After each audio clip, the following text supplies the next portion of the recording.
আসসালামু আলাইকুম বন্ধুরা, আশা করি সবাই ভালো আছেন। আজকে আপনাদের জন্য নতুন একটি ভিডিও নিয়ে আসলাম। যে ভিডিওটি হচ্ছে আপনি আপনার প্রিয়জনে অথবা অন্য কারো কল লিস্ট কীভাবে আপনার মোবাইলের মধ্যে নিয়ে আসবেন, ওই ব্যক্তি কার সাথে কথা বলেছে এবং কার সাথে এসএমএসে কথা বলেছে সবগুলো আপনার মোবাইলের মধ্যে চলে আসবে 100% রিয়াল। আমি অনেক ভিডিও দেখেছি কিন্তু সবগুলো ফলস আমি দেখেছি, কিন্তু আমি অত্যন্ত কষ্ট করে সেই উপায়টি বাহির করেছি। আজ আপনাদেরকে দেখিয়ে দেব কিভাবে আপনি দেখবেন। ভিডিওটি শুরু করার পূর্বে যে কথাটি না বলে না হয় বন্ধুরা, এখনও যারা আমার চ্যানেলটি সাবস্ক্রাইব করেনি প্লিজ সাবস্ক্রাইব করে রাখুন এবং নতুন নতুন ভিডিও পেতে বেল আইকনে ক্লিক করে রাখুন। চলুন শুরু করা যাক।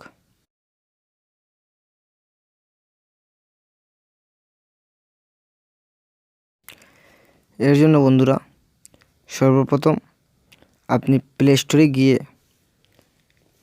মাই জিপি নামে সার্চ করে ওই অ্যাপটি ইনস্টল করে নেবেন। ইনস্টল করার পর আপনি ওপেন করবেন। সম্পূর্ণ ভিডিওটি দেখবেন, যদি স্কিপ করে ভিডিও দেখেন তাহলে বুঝতে পারবেন না সম্পূর্ণ ভিডিওটি। অতঃপর আপনি লগ ইন করবেন। লগ ইন করার সময় আপনার কাছে যে নম্বরটি চাইবে, আপনি যে নম্বরের কল লিস্ট এবং এসএমএস দেখতে চাচ্ছেন সেই নম্বরটি এখানের মধ্যে দিবেন। দিয়ে আপনি লগ ইন করবেন। আর একটা কথা বলে রাখি বন্ধুরা, আমি লগ ইন করছি, ওখান থেকে লগ ইন করছি। অলরেডি আমার এই নম্বরে লগ ইন ছিল আগে, এর জন্য লগ ইন হয়ে গেছে, সাথে সাথে নম্বর চাচ্ছে না। আপনারা যখন বিশেষভাবে আপনি যখন গ্রামীণ সিমের কোনো কল লিস্ট দেখতে চাবেন, তখন আপনি যদি আপনার মোবাইল দিয়ে ডাটা বাংলা লিঙ্ক অথবা এয়ারটেল সিম দিয়ে ইউজ করেন সবচেয়ে বেটার হবে।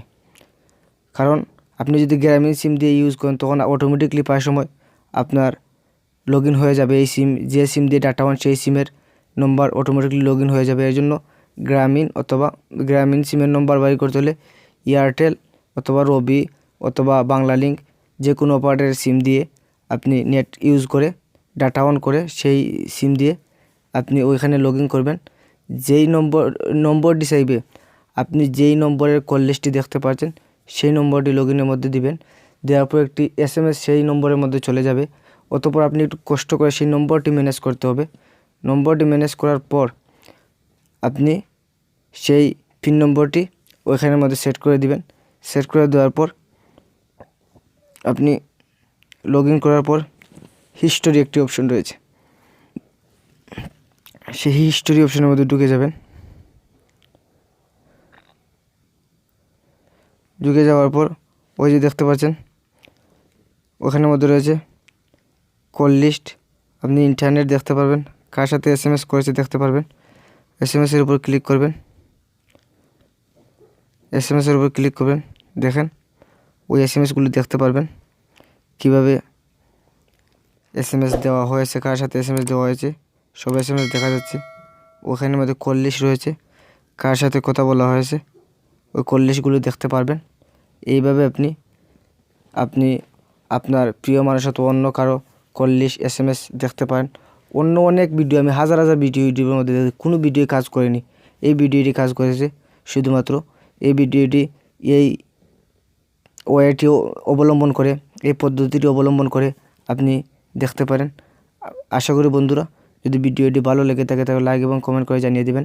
এবং এখনও যারা আমার চ্যানেলটি সাবস্ক্রাইব করেননি প্লিজ আমার চ্যানেলটি সাবস্ক্রাইব করে নিন। ধন্যবাদ সবাইকে।